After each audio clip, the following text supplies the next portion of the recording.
when a taxi driver picks up an elderly woman on a chilly, rainy night. Her quiet seems to be filled with hidden anxiety. Like a routine journey takes a significant turn when John finds a note she left behind. The words in the note don't simply express gratitude, they also start a chain of events that will change his life in ways he never could have predicted. Greetings and welcome to Unveiled Narratives. Today, we present another touching tale of how a small deed of kindness can lead to a significant and unexpected transformation. On a chilly, rainy night, John, a cab driver, drives his shabby vehicle through dimly lit streets while the engine hums unevenly and emits a faint rattle. Every time the car hits a bump, the wipers an old woman sits tensely in the back seat, her lips moving in a silent prayer as she struggles to keep up with the relentless rain. Her faraway, forward-focused gaze was absorbed in her own anxieties. John looked at her in the rearview mirror and saw the deep furrow in her brow and the shaking of her hands. Something about her made him feel as though there was a weight in the air that transcended the cold and the rain. He was momentarily unsure whether to say anything, but the worry on her face forced him to say something, "Ma'am." He started out by asking gently, "Is everything okay? You look really worried." When she finally spoke, her voice was shaky and filled with fear. "It's my granddaughter," she said, her words tumbling out in a rush.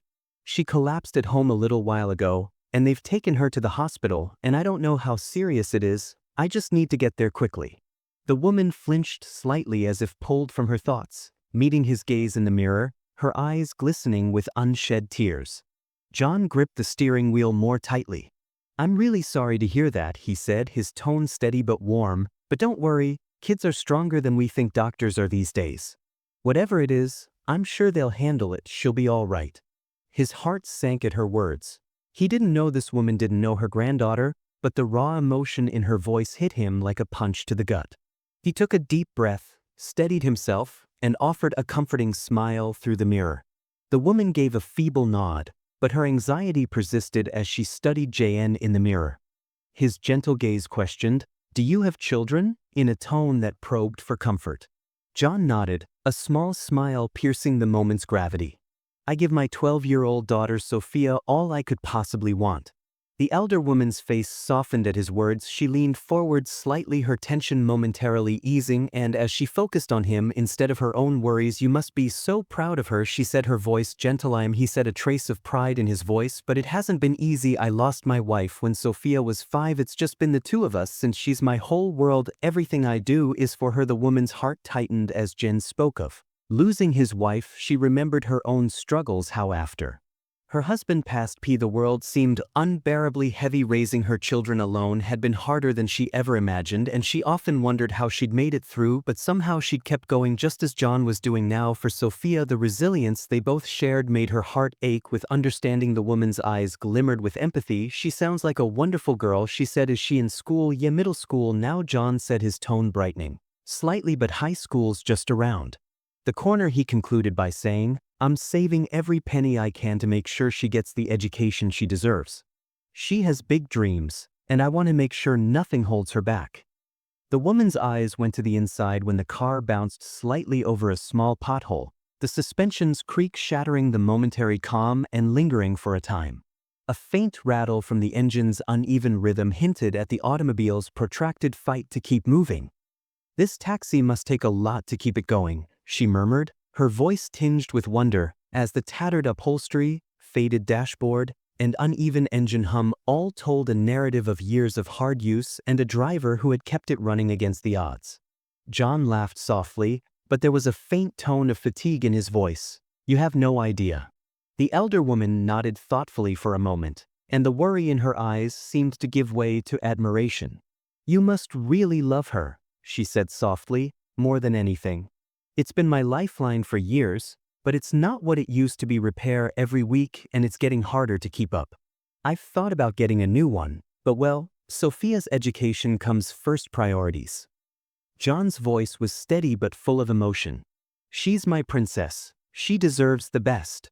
The elderly woman became motionless, her eyes lingering on him.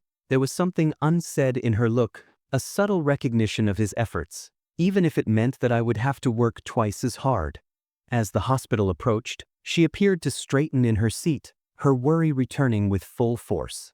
When Jane pulled into the hospital parking lot and brought the taxi to a smooth stop close to the entrance, the woman fumbled with her bag, her hands shaking as she looked through its contents. After a moment, she looked up, her face flushed with shame. "Oh dear," she said, her voice wavering. "I must have left my purse at home in all the worry and rush to get here. I'm so sorry, but I don't have any money to pay you right now." John shook his head and gave her a loving smile. "Don't worry about it, ma'am."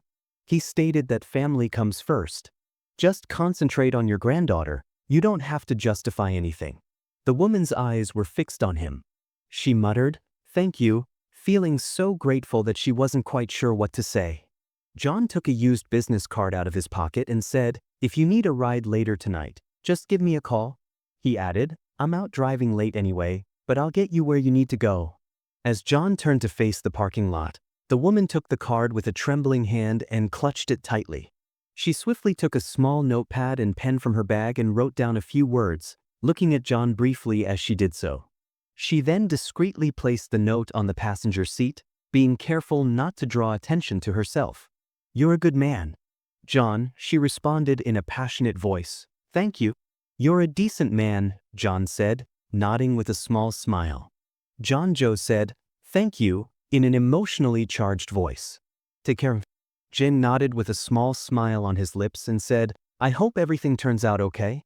After she shut the door, John watched as she ran into the hospital, her figure swiftly vanishing into the storm. For a brief minute, he sat quietly in the cab, his hands resting on the steering wheel, while the rain pattered softly against the windows.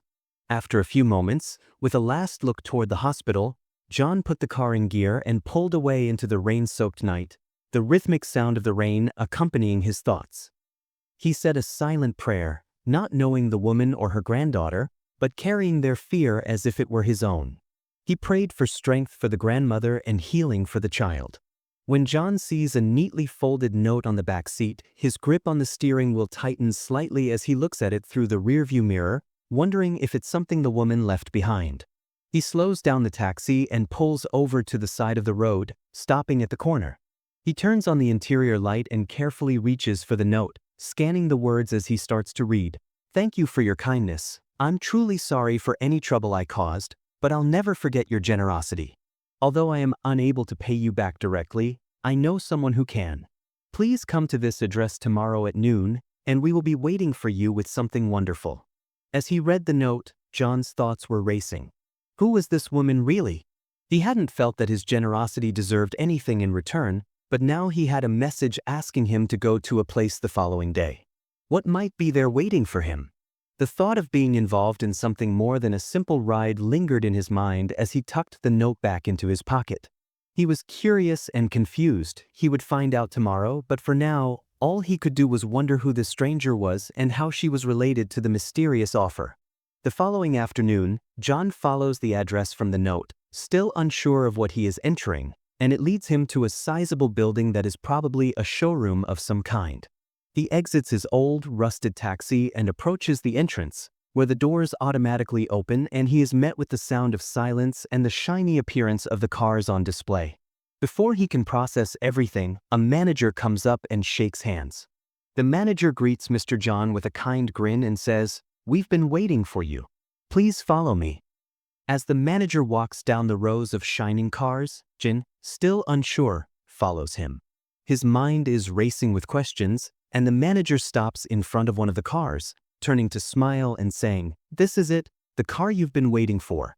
John's heart skips a beat before him. It's a brand new taxi. The manager continues, "It's been fully paid for Mrs. E.V. and Crawford personally called us this morning and insisted we prepare it for you. She wanted you to have something better." It's sleek and clean, a far cry from his rusted, patched-up old car. He looks at it, unable to believe what he's seeing. It doesn't feel real. John gets up. It's too much to take in at once, frozen in the weight of the gesture, sinking in the generosity of a stranger, the very person he had assisted the previous evening. "The woman you helped last night is more than just a nice stranger. Her son owns this dealership, and she made sure this automobile was yours." The manager notices his reaction and keeps speaking in a comforting tone. For a few period, JN was silent, apparently taking in what the manager had said. The manager pointed to the automobile, saying, "It's all yours, Mr. John." John grabs the keys and goes to open the driver's door when he notices something strange, a clean white envelope lying on the driver's seat. Curious, he carefully picks it up, feels the weight of its contents, tears it open, and unfolds the paper inside. It's another note, and as he reads the familiar handwriting, he recognizes it's from Mrs. Crawford. He then starts reading, "I also want you to know that your daughter Sophia has been nominated for a full scholarship through a foundation I've been involved with. She will receive a call soon. I hope this helps give her the future you've been working so hard to provide." For a little period, John's eyes enlarge as he stands there gazing at the words, his head filled with appreciation. Just as John is trying to make sense of everything, his phone rings.